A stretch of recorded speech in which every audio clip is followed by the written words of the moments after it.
वाला बच्चा पूछता है सर एसएससी जीडी का एज कब से काउंट होगा। मैं पहले भी जवाब दे चुका हूं। तो जिनका जो एसएससी जीडी का एज का रूल रहता है बच्चों, जो मेन मैं बताऊं कि पिछली बार तो इन्होंने छूट दी थी, वो तो एक अलग कहानी हो गई।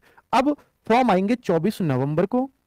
तो ये जो एज मांगेंगे उस सबसे ज्यादा चांसेस हैं कि 1 नवंबर 2023 को आप 18 वर्ष से 23 वर्ष के बीच होने चाहिए।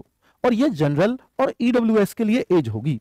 जनरल, ईडब्ल्यूएस, चाहे लड़के हो चाहे लड़कियां। लेकिन अगर ओबीसी की बात करें तो यही एज 18 से कितने तक, 26 तक चली जाती है। अगर मैं एससी एसटी की बात करूं तो यही एज 18 से 28 वर्ष तक चली जाती है। क्लियर?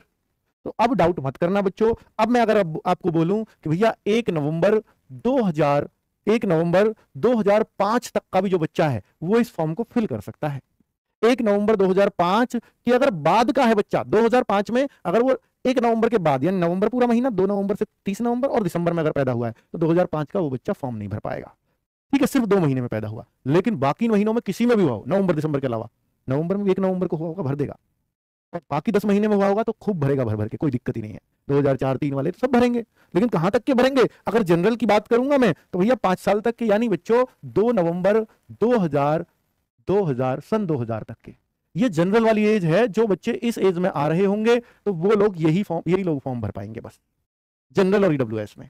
और अगर मैं बात करूं भैया इसी को ओबीसी की, तो ये आप 3 साल इसको कम कर दीजिए। ओबीसी में 997, यानी 2 नवंबर 1997 से 1 नवंबर 2005 के बीच जिसकी भी डेट ऑफ बर्थ आ रही होगी ओबीसी वाला भर देगा। अगर मैं एससी एसटी की बात करूं तो ये ऊपर ये लिमिट तो यही रहेगी, लेकिन ये घट जाएगी 1995। तो ये है एससी और एसटी के लिए। तो 2 नवंबर 1995 से बाद का और 1 नवंबर 2005 तक का ये बच्चा फॉर्म भर देगा। भाई देखो, ये सारी जानकारी मैं आपको एक अंदाजे के तौर पर दे रहा हूं। अभी जरूरी नहीं है कि एसएससी जीडी में 1 नवंबर को ही मांगा जाएगा, 1 जुलाई भी हो सकता है, पर चांसेस ज्यादा वो 1 नवंबर के ही हैं।